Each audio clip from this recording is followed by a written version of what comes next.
another episode of Presence Practice with Poonam and Parker. Hello, Poonam. How are you today? Doing good? Yeah, it's good to see you. So today's topic is inspiration. Inspiration and how it manifests, or where it comes from and where it evolves from. And we're going to use the specific example of Eckhart when he was writing his first book, The Power of Now. So one of the interesting areas that Oprah delved into was specifically how did that evolve for Eckhart in the New Earth series that she did with him, and we'll put the link for that at the bottom of this video. So he was asking the question for a while, and the question that he asked was, what does life want from me? So specifically, he said, instead of asking the question, what do I want, but to change that question to what does life want from me? What is my fit in the totality with this new consciousness?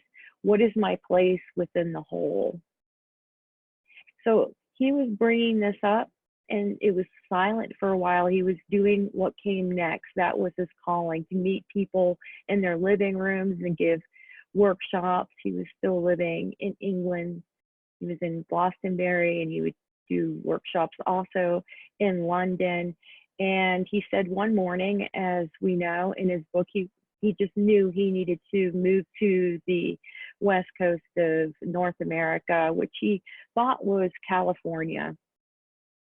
And he went to California. He was couch surfing there. Well, and he started to write. And what he would do is he would write. He would sit down, and let me just read this to you.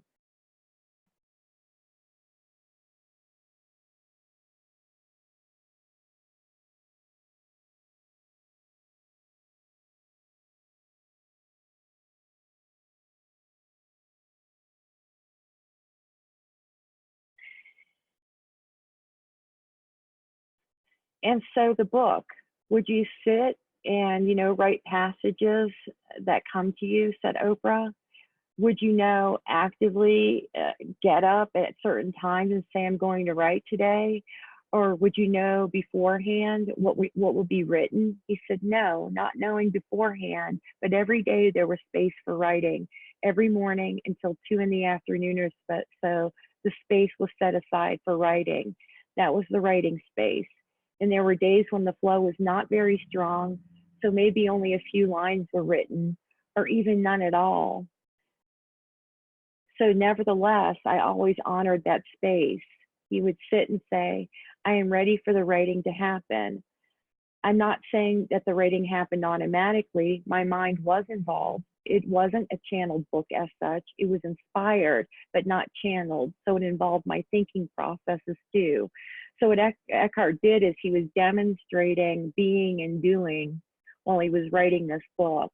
One other thing that he said in this book was that he understood after writing the book why he needed to be in the energy of the west coast of North America to do this writing, and when he got to Vancouver to do this writing. He said that when he would go back and forth to England for a while, he would sit and try to write in England, sit and give it its space, but no inspiration would come to him. And so he understood that the most he was going to be able to do while he was in England was to do editing, or to refine what was already inspired. So he kind of needed to put himself, not that there wasn't a beautiful blooming of consciousness in England, but he needed to be surrounded by the energy. So set and setting for Eckhart to get this book and to be able to have it come out of his form and into this world and make such an incredible impact. So if we are in the midst of a career change, if we are asking the question, how can I be of service every single day? And then being open to what comes to us, being open and inviting it in, not being attached to the outcome. I think Eckhart said that, imagine inspiring many other people.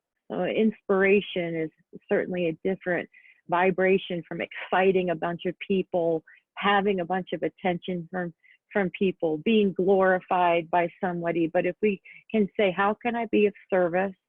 And then see yourself inspiring.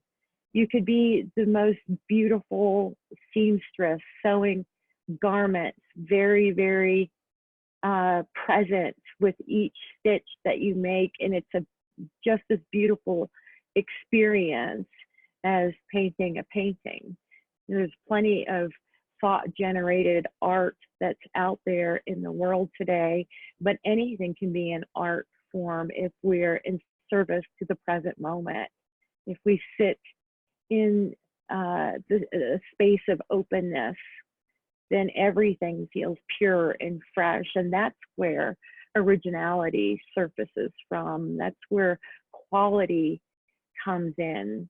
So if we wash the dish, there's such quality to the outcome of that, which is very natural to being present to something.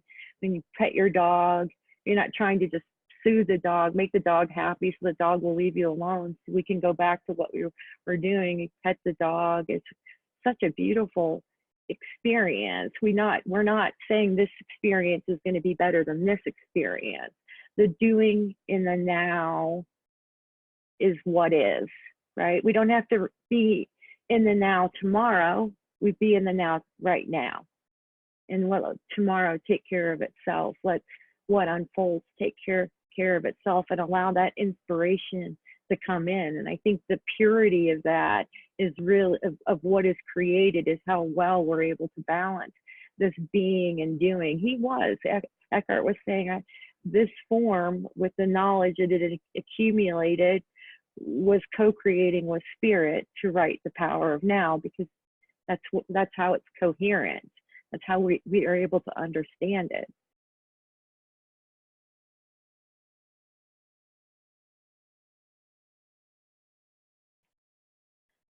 Poonam, do you have anything to add? You're in the midst of doing a little arc there too, huh? Making a change in jobs. It kind of was something similar, like consciously. I was given a notice of 90-day notice for my work, and then there was an option, right? Like, what can I do?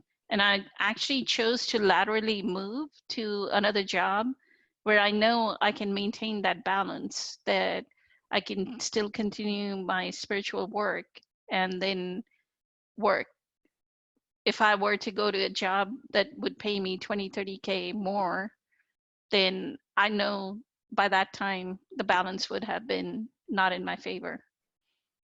Have you noticed, with what you can see of this new position now, have you noticed that there's more alignment for you, that you've kind of matured and there's a new alignment here? And then if so, in what ways? So one of the things is like before, it was something that we would work 20 hours a day, right? It was okay to work. Now I've learned to balance it out to the 8 hours a day that is required out of me. And my weekend is completely like I'm in a greenhouse, like solitude. So I give myself that time to be in total presence. That day is imbued with everything that I do is imbued with presence, leave alone even the work day. One of the things I wanted to say about Eckhart, he actually answers this question even during School of Awakening. Somebody asked the question, when do we know some action is out of the ego, or is it intuition, or is it the right thing for me to do? And he gives the exact same example of him leaving London. He says, I didn't do it like the moment the insight arose. I didn't move move out of London. I let it be there the next day, the next day, the next day, a few weeks, a few months. He gave himself a few months, and that insight still was within him. The other thing, what he consciously chose, what I feel, is people had started worshiping him as a healer. So if you look, if you, all of us look at his very old videos, he is giving talks on to practitioners and healers, right? The 2001 talks, or something that is very, very old. So I kind of get the feeling that he said, when I'm a healer, people just get healed and go away. There's no shift in consciousness of that person.